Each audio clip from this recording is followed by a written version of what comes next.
तुम्हारा अन्नदाता, पग पग पर है संग तुम्हारे अन्नदाता। लहू किसानों का बन के पसीना सींचता है धरती का सीना। मेहनत का तेरी हक दिलवाने, नई तकनीक नई खोज बताने। पशुधन को गुणवान बनाना, पौध सुरक्षा को सिखलाना, खेती के सब गुर समझाने, भारत का सरताज बनाने। आठों पहर है संग तुम्हारे अन्नदाता, अन्नदाता। नमस्कार, मैं हूं श्वेता भट्टाचार्य। आप सभी दर्शकों का अन्नदाता कार्यक्रम में स्वागत करती हूं।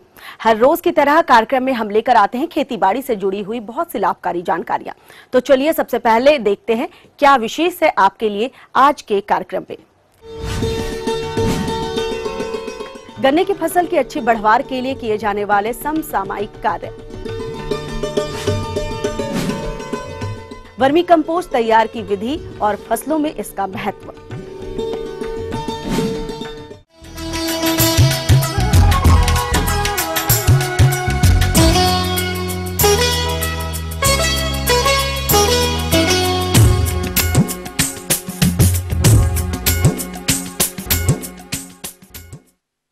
गन्ना एक नकदी फसल है और इसकी खेती हमारे प्रदेश में बड़े पैमाने पर की जाती है। और हमारे जिन किसान भाइयों ने गन्ने की फसल लगा रखी है वो अभी बढ़वार की अवस्था के लिए खेतों में खड़ी होगी, जिसमें वर्तमान समय में कुछ प्रबंधन कार्यों को करना नितांत जरूरी है। तो कौन कौन से ये प्रबंधन कार्य हैं, इसकी जानकारी के लिए चलिए मिलते हैं गन्ना अनुसंधान केंद्र माघोपुरा मोतिहारी के वैज्ञानिक डॉक्टर हरेंद्र कुमार से। इस समय किसान भाइयों को जो है, जो जुलाई का ये समय समाप्त हो रहा है, अगस्त का महीना आने वाला है, इस समय किसान भाइयों को जो है अपने गन्ने की फसल में प्रत्येक दिन हफ्ते में कम से कम 1-2 बार अवश्य घूमें, क्योंकि इस समय सबसे जरूरी जो गन्ने की फसल में है वह है गन्ने की फसल में मिट्टी चढ़ाने का कार्य अब यथाशीघ्र अति आवश्यक है कि उसे समाप्त कर लें।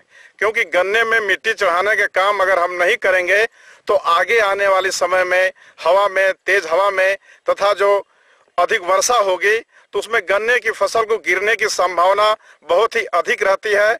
जब गन्ने की फसल गिर जाती है उससे हमारे गन्ने की फसल से आंखों से जो है उसके दूसरे पौधे निकलते हैं और उससे नुकसान शुरू हो जाता है।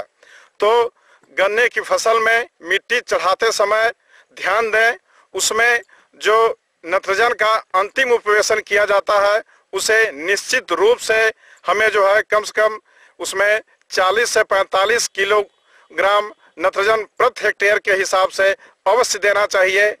करीब उसमें 100 किलोग्राम यूरिया प्रति हेक्टेयर के हिसाब से दें, क्योंकि नाइट्रोजन की कमी से गन्ने के पत्तियां पीली होने लगती हैं और उनकी बढ़वार भी रुक जाती है। साथ ही साथ जो किसान भाई स्फुर भी अगर नहीं दिए हो तो उसे भी दें, क्योंकि इससे जो है हमारे पौधे को जो है बढ़वार में सहायता मिलता है। मिट्टी चढ़ाने का काम अवश्य जो है अगस्त के पहले हफ्ते तक पूरा कर लें, तो उसमें कीड़ों मकोड़ों से बचाव के लिए तथा उसमें अच्छी बढ़वार के लिए उसमें कम से कम जो है फ्यूराडान 33 किलोग्राम प्रति हेक्टेयर के हिसाब से अवश्य दें, ताकि उसमें कीड़ों मकोड़ों की संख्या जो है कम हो और गन्ने की अच्छी उपज मिल सके। जब गन्ने की मिट्टी चढ़ा लें, किसान भाई अपने खेतों में घूमें और देखें कि उसमें अगर जल की कमी हो, इस मौसम में जो गन्ने की फसल है 130 दिन से लेकर के 260 दिन तक या इसमें जो पानी जो दिया जाता है उसमें इस बीच में उस वक्त जो है बरसात के मौसम में मानसून से प्राप्त हो जाता है। अगर मानसून से अगर नहीं गन्ने में पानी का व्यवस्था हो पाए तो निश्चित रूप से हमें अपने गन्ने की फसल में सिंचाई की भी व्यवस्था करनी पड़ सकती है। साथ ही साथ उसमें अपने खेतों में कीड़ों के लिए अवश्य देखते रहें। इस समय बरसात के समय में हमारे गन्ने के खेतों में जो है इसमें टॉप बोरर जो है सिर छिद्र का कीड़ा है, इसकी तीसरी और चौथी पीढ़ी अधिक नुकसान करती है। इसलिए उसमें जो है मोनोक्रोटोफास दवा जो है कम से कम जो है 1 से 1.25 लीटर को जो है 700 से 800 लीटर पानी में प्रति हेक्टेयर के हिसाब से मिला करके समान रूप से छिड़काव करेंगे तो हमारे सिर छिदक कीड़ों का से हमें निदान मिल जाएगा। तथा दूसरा जो कीड़ा है प्लासी बोरर, इस समय बरसात के मौसम में प्लासी बोरर का कीड़ा गन्ने की फसल में अधिक दिखाई पड़ता है। गन्ने के ऊपरी पोर में, तीसरी चौथी पोर में अधिक जो है कीड़े उसके जो है छिद्र कर देते हैं। उन छिद्रों से अधिक बुरादा की तरीके से उसमें अधिक ज्यादा जो है मात्रा में उसके मल निकलते हैं और बहुत तेज हवा चलने पर जो है गन्ने की फसल जो है खट से आवाज के साथ टूटने लगता है। तो गन्ने की फसल में जो है किसान भाई अपने गन्ने की फसल में घूमें और उस तरीके के अगर शुरुआती दौर में अगर कुछ पौधे दिखाई दे रहे हो उसे अवश्य ही काट कर खेत से हटा करके उसे जला दें तो हमें प्लासी बोरर से निदान मिलेगा, क्योंकि यह बहुत ही भयंकर कीड़ा है। यह कीड़ा पूरे अपने गन्ने के खेत को नुकसान कर सकता है। साथ ही साथ अगर गन्ने के खेत के किनारों में कांस लगा हो, ज्वार लगा हो, अन्य और कोई मूंज लगा हुआ हो तो इन चीजों को जो है आप काट करके हटा दें, क्योंकि इससे और कीड़ों का प्रकोप बढ़ जाता है।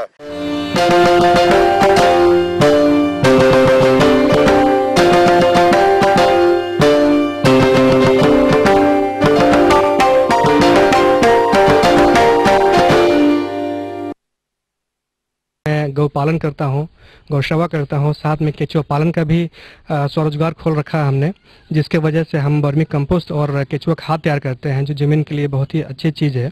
वर्मी कंपोस्ट दुनिया की सबसे उत्तम खादों में गिनी जाती है। वजह यह है कि वर्मी कंपोस्ट जैविक खाद में आता है और जैविक खाद का मतलब होता है वो खाद जिसमें जान हो, जिसमें जीवन हो। दुनिया में कोई भी ऐसी खाद नहीं है जिसमें जान है या जीवन है। वर्मी कंपोस्ट केचुआ द्वारा तैयार किया हुआ खाद होता है जिसमें सूक्ष्म पोषक तत्व के साथ हजारों लाखों करोड़ों बैक्टीरिया भी होते हैं जो जब जमीन में दिया जाता है तो जमीन को जान देते हैं या जीवन देते हैं, जो जमीन हमारी यूरिया डाई DAP से मर चुकी है। दूसरा सबसे बड़ा लाभ ये है कि जब हम वर्मी कंपोस्ट को खेतों में डालते हैं तो वर्मी कंपोस्ट के साथ उसके केचुओं के अंडे या केचुओं के छोटे बच्चे भी खेत में जाते हैं तो केचुओं की संख्या बढ़ती है। कहते हैं केचुआ किसान का सबसे बड़ा मित्र होता है, दोस्त होता है या धरती माँ का सेवक होता है। जिस खेत में केचुआ है वो खेत जिंदा है। जिस खेत में केचुआ मर गया है, और मरा किससे है, जितना भी रासायनिक खाद डाला गया है उसके वजह से सारे केचुए मर जाते हैं। अब केचुओं का क्या महत्व है इस वर्मी कंपोस्ट के परिप्रेक्ष्य में? कहते हैं कि केचुआ ही एक ऐसा जीव है जिसके जो खाता है तो कुछ ऐसा पेट में उसको एंजाइम है या जो भी है जो धरती को 17 एलिमेंट जो चाहिए धरती को जिंदा बनाने के लिए, तो वो एडिशनल जो 2 एलिमेंट है वो केचुओं के पेट से ही आता है। दुनिया को कोई खाद नहीं है जो 17 एलिमेंट एक साथ खाद जमीन को दे पाए, लेकिन केचुआ है जो पूरा कंप्लीट खाद, कंप्लीट उर्वरा शक्ति, कंप्लीट एलिमेंट धरती माँ को प्रोवाइड करवाता है। इसको तैयार करने का जो विधि है, हम पहले पिट बनाते हैं, शेड बनाते हैं, क्योंकि केचुआ को धूप नहीं चाहिए, उसको छाया चाहिए जहाँ पे ये काम करना है। तो या तो बगीचे में ये सेटअप स्टार्ट किया जा सकता है, या छप्पर डाला जा सकता है, या टीन शेड बनाया जा सकता है। जो भी किसानों को सहूलियत हो उसके अनुसार ये शेड बना ले।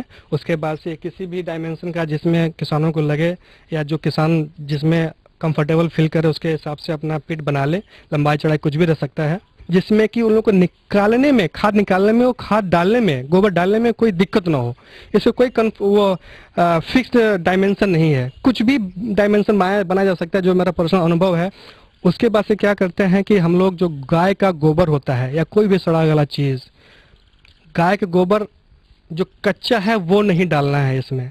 आधा सड़ा के गाय का गोबर डालना है, या भैंस का गोबर है, चाहे कुछ भी है जो जैविक हो, जो सड़ा हुआ हो, वो डालते हैं इसमें। पूरा पिट को हम लोग लेयर बाय लेयर गोबर डाल देते हैं। उसके बाद से जब पूरा ये कंप्लीट हमारा सेटअप बन जाता है, गोबर आ जाता है, फिर केचुआ, जिसमें केचुआ का हम लोग संख्या निर्धारित करते हैं। जितना अधिक केचुआ हम डालेंगे उतना ही जल्दी खाएंगे, तो वो निर्भर करता है कि किसान कितना डालता है वो उस पर।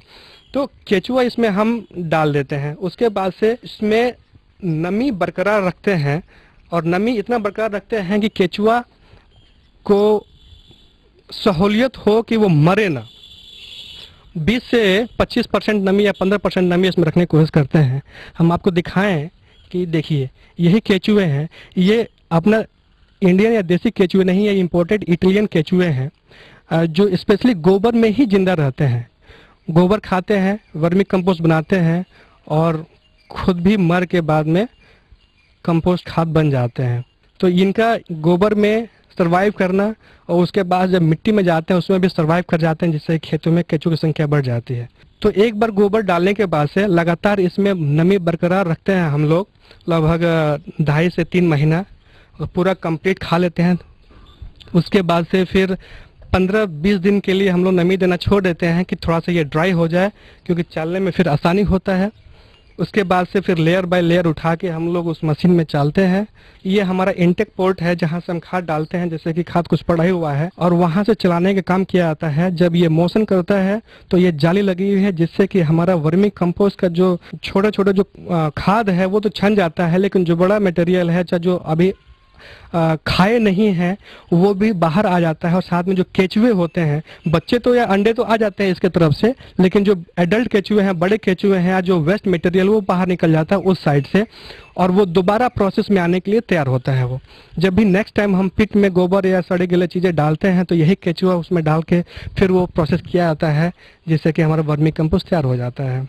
और वो जो वर्मी कंपोस्ट का फाइनल प्रोडक्ट है उसको तैयार करके बोरे में पैक करके जो एंड यूजर से उनको भेज दिया जाता है, उनको यूटिलाइज करने के लिए, धरती में डालने के लिए।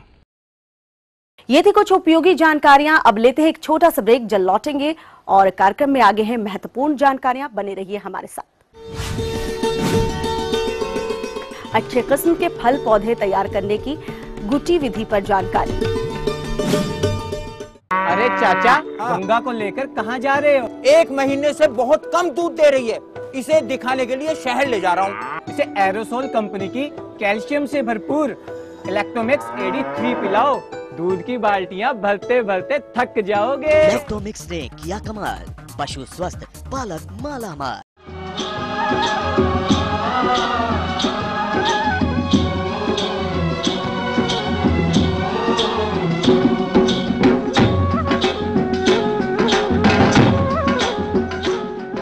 ब्रेक के बाद एक बार फिर से आप सभी दर्शकों का अन्नदाता कार्यक्रम में स्वागत है। बढ़ते हैं अगली प्रस्तुति की ओर।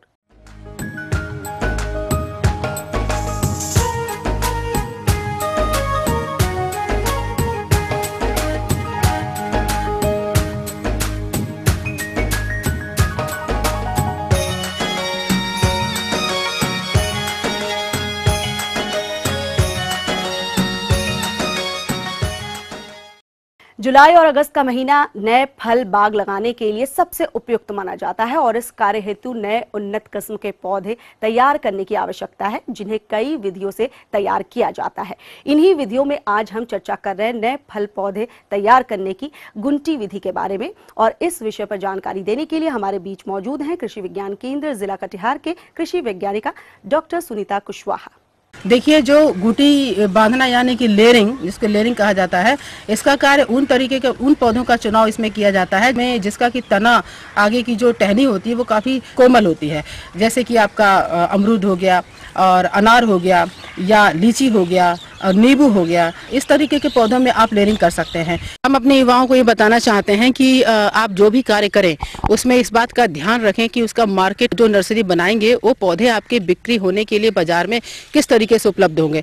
तो याद रखिए कि जो बाजार में जिस प्रभेद का ज्यादा डिमांड हो, जैसे कि यदि आम की बात करें, जैसे ग्राफ्टिंग किया जाता है आम में, तो उसमें आप मालदा का चयन कर सकते हैं, दशहरी का और बॉम्बे का कर सकते हैं, जो काफी पॉपुलर है। इसके साथ साथ अगर लीची बना रहे हैं तो लीची में आप शाही लीची का कटिंग ज्यादा बनाएं, लेयरिंग ज्यादा बनाएं, क्योंकि शाही लीची का डिमांड सबसे ज्यादा होता है। इसके साथ आप रोज सेंटेड भी का भी बना सकते हैं, चाइनीज का भी बना सकते हैं, बेदाना का भी बना सकते हैं। ऐसे कई तरीके के प्रभेद हैं, लेकिन सबसे अधिक जो पब्लिक या जो हमारे उपभोक्ता होते हैं उनकी चॉइस को ध्यान में रखते हुए अपना कार्य करें तो आपका जो पौधा तैयार होगा उसका जल्दी ही बिक्री हो जाएगा। जैसे कि आप अमरूद का अगर काम करना शुरू कर रहे हैं, अमरूद में लेयरिंग बनाए तो आप L49, इलाहाबादी सफेदा, ललित ललित का प्रयोग करें, क्योंकि ललित का भी काफ़ी डिमांड है।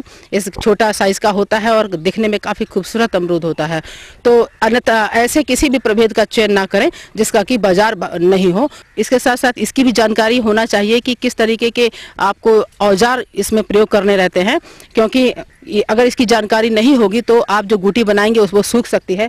जैसे कि ये आपका और जो देख रहे हैं ये सिकेटियर है, इसके माध्यम से आप जो है कटिंग का कार्य करते हैं। जैसे कि जब आपकी गुटी लगाने के बाद जब आपकी गुटी मैच्योर हो जाती है, इसमें जड़ें निकल आती हैं। 1 महीने बाद जो आपकी गुटी है इसमें जड़ें निकल आती हैं लीची में, तो इसको आप यहाँ से करीब 2 सेंटीमीटर 2 से 3 सेंटीमीटर छोड़ के इसको यहाँ से सिकेटियर से कटिंग कर लेंगे। एक दूसरा उपकरण जो है वो ये एक नाइफ होता है जो काफ़ी ये थोड़ा सा बड़ा साइज का, इससे छोटा साइज का एक नाइफ होता है। इसका काम होता है आपका रिंग बनाना। जैसे जो गुटी बना है, यदि आपको यहाँ पर रिंग बनाना है तो इस तरीके से गोल घुमाकर इसका कटिंग तैयार किया जाता है। इसके साथ ही साथ ये एक तीसरा जो औजार है ये प्लास है। इसका कार्य होता है कि जब आप लेयरिंग कर रहे होते हैं, उसमें से ऊपरी स्किन को हटा रहे होते हैं, तो उस प्लास से टहनी पकड़ने का कार्य किया जाता है। इससे आपको सहारा मिलता है, आप टहनी को इस तरीके से पकड़ सकते हैं टाइट से और उसमें गोल रिंग बना सकते हैं। लेयरिंग या गुटी बनाने के लिए हमारे किसान भाई इस बात का ध्यान रखें कि जो टहनी आप चुनाव कर रहे हैं उसका साइज पेंसिल की मोटाई होना चाहिए। जैसे कि आप यहाँ देख सकते हैं, इस टहनी में यहाँ पर एक गुटी पहले से बांधा हुआ है। इसका चुनाव करने के लिए आप देख रहे हैं कि जो टहनी है उसकी जो मोटाई है वो पेंसिल के साइज के आकार की है। और इसके साथ साथ यह भी देखें कि जहाँ पे आप गुठी बांध रहे हैं उस जगह पर, जैसे आपने देखा पीछे से जो पूरी टहनी आई है इसको 2 भाग में फिर वो डिवाइड हो गई है और दोनों का आकार लगभग बराबर है, यानी कि ये दोनों ही टहनियाँ हमारी गुटी बांधने के लिए सही हैं। सबसे पहले जहाँ पर गुटी बांधना है उसमें कम से कम 2 से 3 सेंटीमीटर लंबाई का एक गोल रिंग बनाना होता है। और रिंग बनाकर आप ऊपर का कवर जो है उसको हटा दीजिए और अंदर से मजबूत और हार्ड लकड़ी है वो आ जाती है। ध्यान रहे कि जब आप रिंग बना रहे हों तो इसका जो अंदरूनी भाग है ये डैमेज नहीं होना चाहिए। ये जो ऊपरी परत है लकड़ी में और इसका जो निचला भाग है, इसका दोनों की जो परत है पूर्ण रूप से हट जानी चाहिए। यदि ये कहीं से भी जुड़ी रह जाएगी तो जो आपका गुटी होगा उसमें जड़ नहीं आएगा और गुटी खराब हो जाएगा। इसके बाद जब ये इस तरीके का आप रिंग बना दें, रिंग बनाने के बाद में आप गुटी की जगह पर मिट्टी और सड़ी गोबर की खाद या सड़ी जो खाद आपके पास हो उन दोनों को बराबर मात्रा में मिला दें और इसको बढ़िया से जैसे आटा गूंथते हैं उस तरीके का गूंथ लें और उस लेप को आप यहाँ पर अच्छे से फिट कर दें। याद रहे इस मिट्टी में किसी भी तरीके का बीमारी नहीं होना चाहिए और इसमें कीटाणु वगैरह भी नहीं होना चाहिए। तरीके से इसमें अच्छे से मिट्टी को टाइट करके एकदम से लगा दें और इसके पश्चात उसमें पॉलीथीन शीट को लगा दें।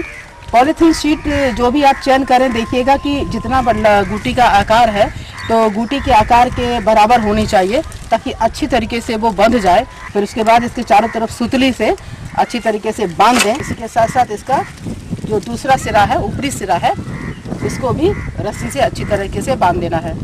कहीं से भी कोई भाग खुला नहीं रहना चाहिए। खुला रहने की स्थिति में जो मिट्टी है उसकी नमी है वो दूर हो जाएगी और ऐसा होने पर जो जड़ आएगी वह अच्छे से नहीं आ पाएगी और गुटी आपका खराब हो सकता है। किसान भाइयों, गुटी का लगाने का सबसे अच्छा समय जुलाई माह है, क्योंकि इस समय बरसात का मौसम होता है, वातावरण में नमी काफ़ी होती है, तापमान भी कम होता है, जिसकी वजह से गुटी में आपकी जड़ें काफ़ी अच्छे निकलती हैं, अन्यथा आपकी मिट्टी सूख जाएगी और काफ़ी नुकसान उठाना पड़ सकता है। इसके साथ साथ एक बात और भी ध्यान देना आवश्यक है कि जो गुटी जिस बागान में आप लगाए हुए हैं, यदि भाइयों किसान भाइयों बरसात बीच में रुक जाती है या 2 से 3 सप्ताह तक बारिश नहीं होती है तो ऐसी अवस्था में आप अपने पास एक स्प्रिंकलर सिस्टम रखें, जिससे कि पूरे पौधे पर बरसात की तरह से स्प्रिंकलर पानी फेंक दे तो गुटी जो है वे भीग जाएगी और इसमें रूट्स आती रहेंगी। अगर यदि ऐसा नहीं करते हैं तो कम से कम बगीचे की सिंचाई बराबर करते रहें ताकि पौधे में पानी की कमी ना हो सके। हम आपसे ये बताना चाहते हैं कि यदि आप लेयरिंग का काम शुरू करने जा रहे हैं या बागान या नर्सरी का काम शुरू करने जा रहे हैं तो सबसे पहले आपका प्रशिक्षण लेना अत्यंत आवश्यक है। इसके लिए आप हमारे बिहार में स्थित बिहार कृषि विश्वविद्यालय सबौर भागलपुर से या फिर कृषि विज्ञान केंद्र अपने जिला में कृषि विज्ञान केंद्र कटिहार से प्रशिक्षण ले सकते हैं। इसमें आपको 10 से 15 दिन के प्रशिक्षण में ये बताया जाएगा कि किस तरीके से आप पौधों में ग्राफ्टिंग करें, उसमें गुटी बनाएं, कलम बनाएं या कटिंग करें। आगे और भी है कुछ रोचक जानकारियां, पर यहाँ पर रुकेंगे। और कमर्शियल ब्रेक के लिए जल्द हाजिर होते हैं। कुसुम के वृक्षों पर लाख कीट चढ़ाते समय ध्यान रखने योग्य पहलू। अरे चाचा, गंगा को लेकर कहाँ जा रहे हो? 1 महीने से बहुत कम दूध दे रही है, इसे दिखाने के लिए शहर ले जा रहा हूँ। इसे एरोसोल कंपनी की कैल्शियम से भरपूर इलेक्ट्रोमिक्स AD 3 पिलाओ, दूध की बाल्टियाँ भरते भरते थक जाओगे। इलेक्ट्रोमिक्स ने किया कमाल, पशु स्वस्थ, पालक मालामाल।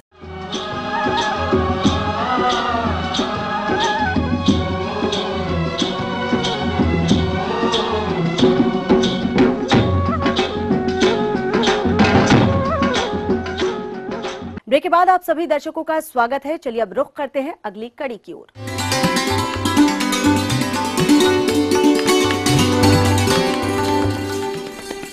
अन्नदाता हेल्पलाइन निःशुल्क फोन संपर्क सेवा के माध्यम से आपके द्वारा पूछे गए प्रश्नों में से 1 या 2 महत्वपूर्ण प्रश्नों को हम अपने कार्यक्रम में शामिल करते हैं। इसी के तहत आज का चयनित प्रश्न और उसका जवाब इस प्रकार है।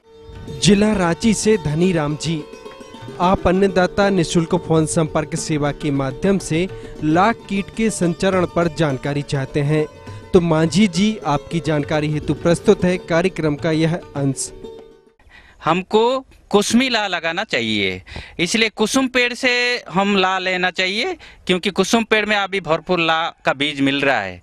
कुसुम पेड़ में जनवरी में लगा गया था और अभी वहाँ से बीज मिल रहा है, इसलिए कुसुम पेड़ से कुसमी कीड़ा का बीज लेके 100 ग्राम का बंडल बांध के हमको अभी बेर पेड़ में लगा देना चाहिए। बेर पेड़ में कुसमी बीज लगाने के लिए फरवरी में काट छाट करना चाहिए।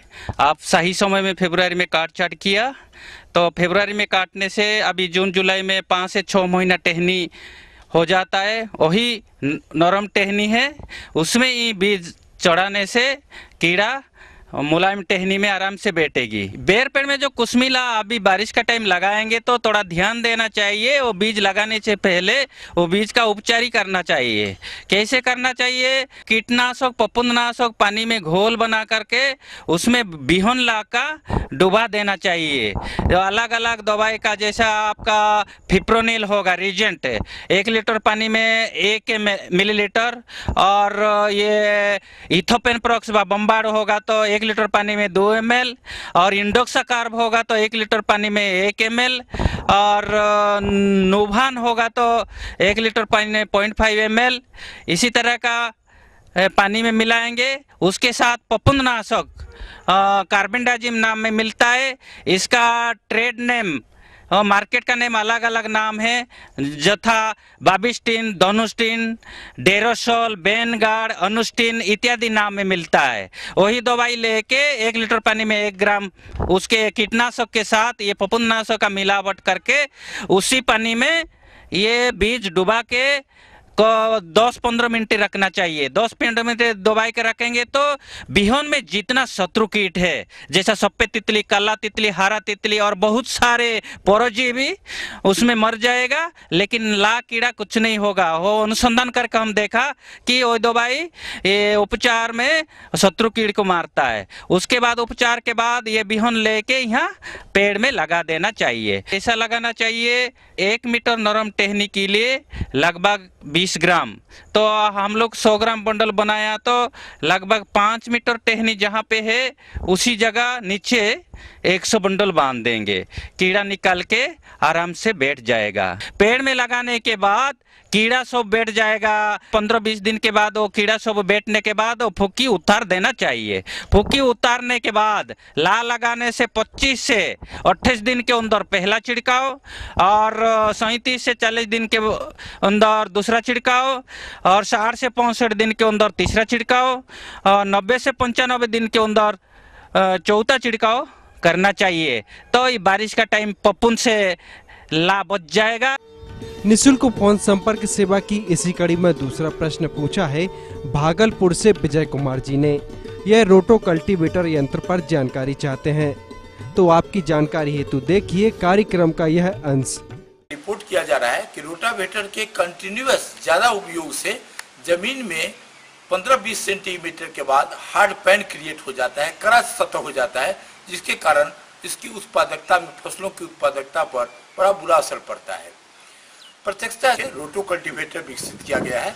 कैसा यंत्र है जिसमें कि कल्टीवेटर का टाइन लगा है और इसमें डिस्क लगा हुआ है।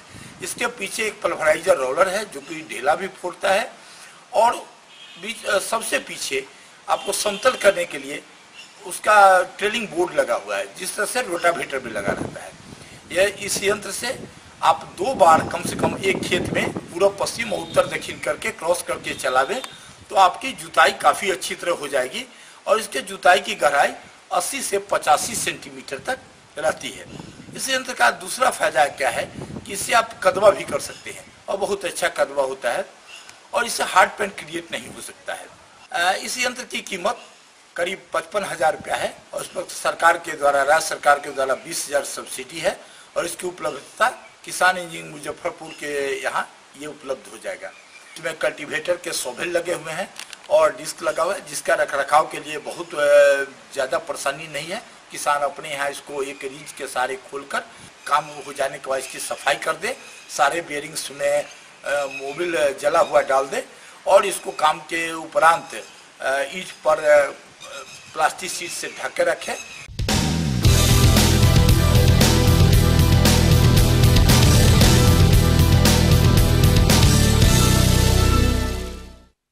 राज्य के विभिन्न मंडियों में कृषि उत्पादों के चढ़ते उतरते बाजार भाव की संक्षिप्त जानकारी इस प्रकार है।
अब आइए देखते हैं कल दिखाए जाने वाले कार्यक्रम की मुख्य झलकियां।